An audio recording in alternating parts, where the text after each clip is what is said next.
ज्ञान सागर के page number 56 पर यह भी स्पष्ट किया है कि जिस समय महाप्रलय काल निरंजन करेगा उस समय ब्रह्मलोक को छोड़कर सब नष्ट हो जाएंगे, फिर ब्रह्मलोक भी नष्ट होगा। यहां पर अस्पष्ट वर्णन है, प्रलय का वास्तविक ज्ञान पढ़ें।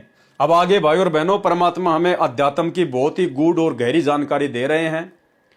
और जब हम ये महाप्रलय और दिव्य महाप्रलय के विषय में अब आगे पढ़ेंगे, जो वीडियो बनने जा रहा है, अंत में निष्कर्ष आप खुद निकाल लेना कि हमारे पूज्य गुरुदेव सतगुरु रामपाल जी एक सामान्य संत हैं या कबीर जी के द्वारा भेजी गई कोई आत्मा है, उनके दास हैं या उनके प्रतिनिधि हैं, या खुद ही असंख्य ब्रह्मांडों का परमपिता परमात्मा है। जो जानकारी 3 प्रकार की महाप्रलय और 3 प्रकार की दिव्य महाप्रलय के विषय में आप जी अब आगे गुरुदेव भगवान के कर कमल से लिखित पढ़ने जा रहे हैं, उसके बाद आप जी खुद ही निष्कर्ष निकाल लोगे कि भाई ये गूढ़ जानकारी, ये समुद्र से भी गहरा ज्ञान, ये नॉलेज इस पूर्ण परमात्मा कबीर के अलावा सृष्टि में किसी अन्य को नहीं हो सकती है। तो ध्यान से पढ़ना भाई और बहनों, बहुत ही अच्छी और इंटरेस्टिंग जानकारी है। महाप्रलय क्या होती हैं, कितने प्रकार की होती हैं, कैसे कैसे होती हैं, कौन करता है और क्या है, ये सारा जानकारी हमें इसमें मिलेगी। महाप्रलय का वर्णन। महाप्रलय 3 प्रकार की होती है, ध्यान रखना। एक होती है महाप्रलय, एक होती है दिव्य महाप्रलय। तो महाप्रलय जो है वो भी 3 प्रकार की होती हैं। महाप्रलय 3 प्रकार की होती हैं। एक तो काल यानी ज्योति निरंजन करता है महाकल्प के अंत में, जिस समय ब्रह्मा जी की मृत्यु होती है। जिस समय ब्रह्मा जी की मृत्यु हो जाती है, ब्रह्मा अपने 100 साल पूरे कर लेता है। ब्रह्मा जी के 100 साल कैसे पूरे होते हैं? ब्रह्मा जी का एक दिन होता है 1008 चतुर्युग का। अब ये चतुर्युग क्या है? गुरुदेव ने बताया सतयुग, त्रेता, द्वापर, कलयुग 4 युग हैं। चारों युगों का कुल समय होता है 43,20,000 वर्ष। हम मनुष्यों के जो वर्ष होते हैं वो 43,20,000 वर्ष जो है ये 4 युग का समय होता है। और ऐसे 1008 चतुर्युग जो बीत जाते हैं तो ब्रह्मा जी का मात्र एक दिन होता है, और इतने ही समय की ब्रह्मा जी की एक रात्रि होती है। ऐसे 30 दिन रात का एक महीना ब्रह्मा जी का, 30 दिन रात का एक महीना, और 12 महीने का ब्रह्मा जी का एक वर्ष, और फिर 100 वर्ष की ब्रह्मा जी की आयु। इतनी लंबी आयु श्री ब्रह्मा जी की। और ये 100 वर्ष की आयु भोगकर जब ब्रह्मा जी का शरीर छूटता है, ब्रह्मा जी की मृत्यु होती है, इस ब्रह्मा को अपने संस्कार से स्वर्ग में, नरक में या गधे कुत्ते की योनि में जाना होता है। तो फिर दूसरा ब्रह्मा इस काल के द्वारा बैठा दिया जाता है, दूसरी आत्मा को बैठा दिया जाता है। तो जब एक ब्रह्मा इस प्रकार से अपने 100 वर्ष की आयु पूरी करके मर जाता है, शरीर छोड़ देता है, उसको कहते हैं महाकल्प। उसको कहते हैं एक महाकल्प। महाप्रलय 3 प्रकार की होती है। एक तो काल ज्योति निरंजन करता है। महाकल्प के अंत में जिस समय ब्रह्मा जी की मृत्यु होती है, ब्रह्मा की रात्रि 1000 चतुर्युग की होती है तथा इतना ही दिन होता है। 30 दिन रात्रि का एक महीना, 12 महीनों का एक वर्ष, और 100 वर्ष का एक ब्रह्मा का जीवन, यह एक महाकल्प कहलाता है। यानी जब ये ब्रह्मा जी अपनी 100 साल की आयु पूरी करके मर जाता है तो उसको क्या कहते हैं? एक महाकल्प। तो ये तो हो गई एक महाप्रलय, यानी एक ब्रह्मा जी मर गया 100 साल की उम्र पूरी करके, उसको कहते हैं एक महाप्रलय। अब दूसरी महाप्रलय कैसे होती है और वो कब होती है? दूसरी महाप्रलय 7 ब्रह्मा जी की मृत्यु के बाद एक विष्णु जी की मृत्यु होती है, और 7 विष्णु जी की मृत्यु के उपरांत एक शिव शंकर की मृत्यु होती है, एक शंकर भगवान की मृत्यु होती है। इसे दिव्य महाकल्प कहते हैं। उसमें ब्रह्मा, विष्णु, शिव सहित इनके लोकों के प्राणी तथा स्वर्ग लोक, पाताल लोक, मृत्यु लोक आदि में अन्य रचना तथा उनके प्राणी नष्ट हो जाते हैं। उस समय केवल ब्रह्मलोक बचता है, जिसमें ये काल भगवान ज्योति निरंजन तथा दुर्गा तीन रूपों महाब्रह्मा, मां सावित्री, महाविष्णु, महालक्ष्मी और महाशंकर महादेवी पार्वती के रूप में तीन लोक बनाकर रहता है। इसी ब्रह्मलोक में एक महास्वर्ग बना है, उसमें चौथी मुक्ति प्राप्त प्राणी रहते हैं। मार्कंडे रूमी ऋषि जैसी आत्मा जो चौथी मुक्ति प्राप्त है, जिन्हें ब्रह्मलीन कहा जाता है, वे यहाँ के तीनों लोकों के साधकों की दिव्य दृष्टि की क्षमता यानी रेंज से बाहर होते हैं।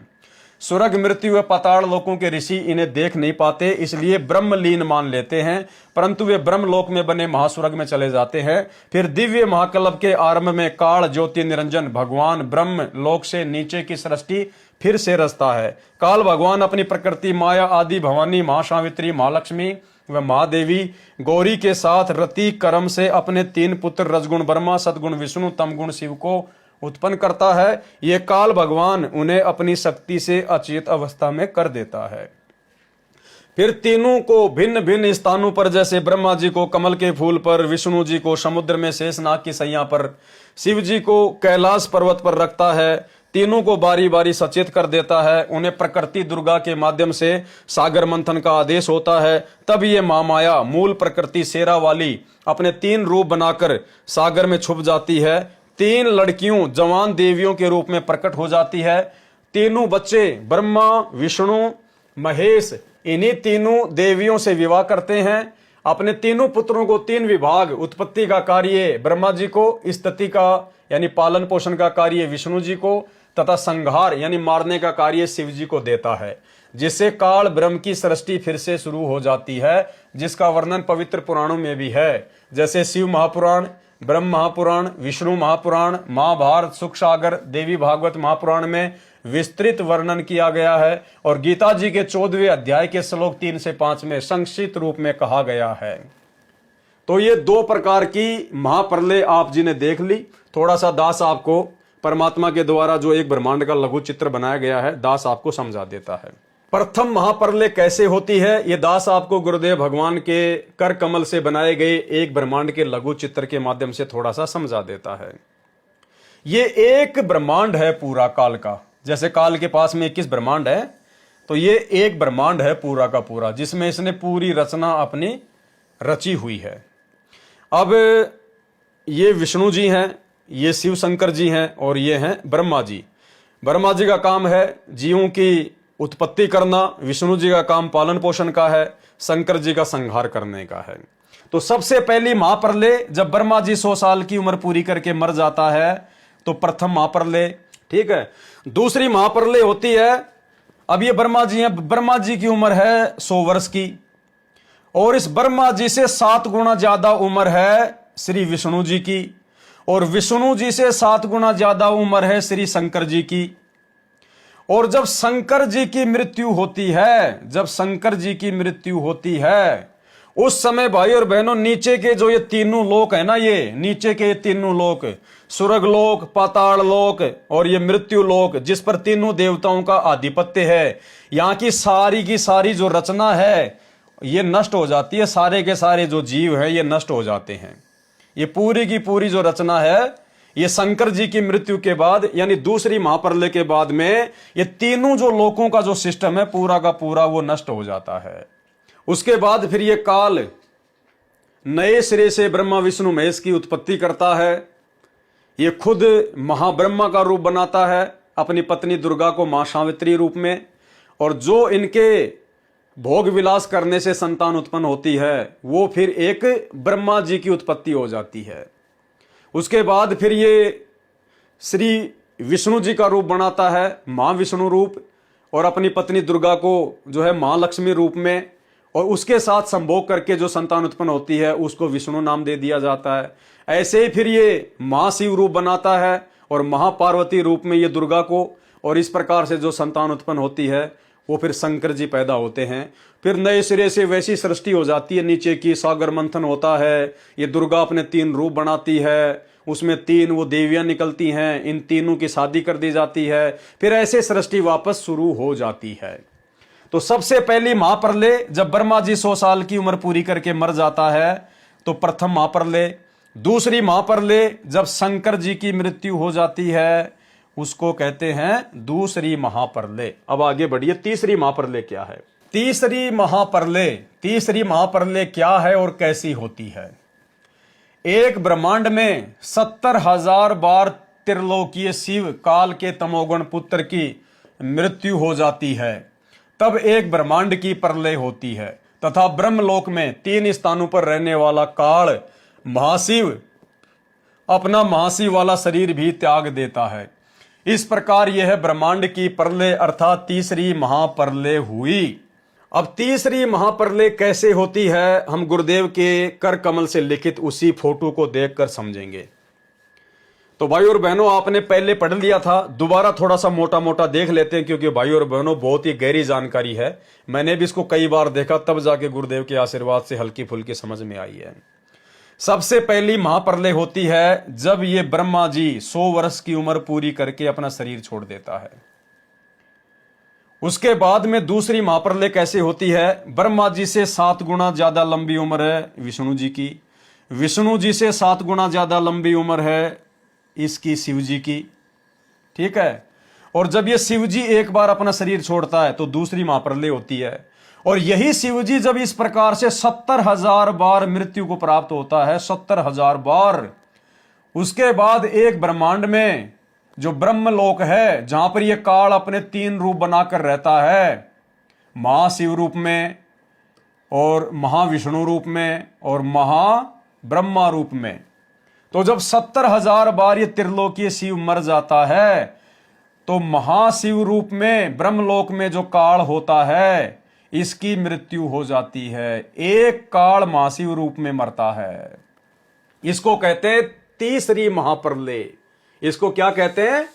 तीसरी महाप्रलय कहते हैं। और जब 70,000 शिव के मरने के बाद जब एक ये महाशिव रूप में काल मरता है, अपना शरीर छोड़ता है, तो ये जो समय है भाई और बहनों, ये अक्षर पुरुष का एक युग कहलाता है। यह समय अक्षर पुरुष का एक युग कहलाता है। जब 100 वर्ष की उम्र पूरी करके ब्रह्मा जी मर जाता है, ब्रह्मा जी से 7 गुना ज्यादा उम्र विष्णु जी की, विष्णु जी से 7 गुना ज्यादा उम्र शंकर जी की, और ऐसे ऐसे 70,000 शंकर जब मर जाते हैं तो एक ब्रह्मलोक में ये महाशिव मरता है, ये महाशिव मरता है। और जब ये महाशिव मरता है इतने लंबे समय के बाद, तो जो अक्षर पुरुष है, जो पर ब्रह्म है, उसका एक युग होता है। और ऐसे ऐसे 1,000 युग का उस अक्षर पुरुष का एक दिन, और ऐसी 1,000 युग की एक रात, और 30 दिन रात का एक महीना, और 12 महीनों का अक्षर पुरुष का एक वर्ष, और ऐसे ऐसे 100 वर्ष की फिर अक्षर पुरुष की आयु है। तो ये तीसरी महाप्रलय हो गई। जब शंकर भगवान 70,000 बार मरता है, तब एक ब्रह्मलोक में ये महाशंकर मरता है, महाशिव मरता है, और ये अक्षर पुरुष का एक युग माना जाता है। तो ये तीसरी महाप्रलय हो गई। तो ये है 3 महाप्रलय। अब हम इसको थोड़ा दोबारा देखते हैं, अब आसानी से समझ में आएगा। तीसरी महाप्रलय कब होती है? एक ब्रह्मांड में 70,000 बार ये त्रिलोकीय शिव यानी काल के तमोगुण पुत्र की मृत्यु हो जाती है, तब एक ब्रह्मांड की प्रलय होती है तथा ब्रह्मलोक में 3 स्थानों पर रहने वाला काल, जो महाब्रह्मा रूप में, महाशिव रूप में, महाविष्णु रूप में रहता है, तो महाशिव रूप में अपना महाशिव वाला शरीर भी त्याग देता है। इस प्रकार यह एक ब्रह्मांड की प्रलय अर्थात तीसरी महाप्रलय हुई। उस समय एक ब्रह्मलोकीय शिव यानी काल की मृत्यु हुई तथा 70,000 त्रिलोकीय शिव काल के पुत्र की मृत्यु हुई। अर्थात एक ब्रह्मांड में बने ब्रह्मलोक सहित सर्व लोकों के प्राणी विनाश में आते हैं। इस समय को परब्रह्म अर्थात अक्षर पुरुष का एक युग कहते हैं। जब 70,000 शिव जी के मरने के बाद में ब्रह्मलोक में रहने वाला एक महाशिव मरता है, तो वो अक्षर पुरुष का एक युग होता है। और ऐसे ऐसे 1,000 युग का अक्षर पुरुष का दिन, इतनी रात्रि, 30 दिन रात का एक महीना, 12 महीने का एक साल, और ऐसे ऐसे 100 साल की फिर अक्षर पुरुष की उम्र है। इस समय को परब्रह्म अर्थात अक्षर पुरुष का एक युग कहते हैं। इस प्रकार गीता अध्याय 8 श्लोक 16 का भावार्थ समझना चाहिए। इस प्रकार 3 दिव्य महाप्रलय होती हैं। इस प्रकार 3 दिव्य महाप्रलय होती हैं।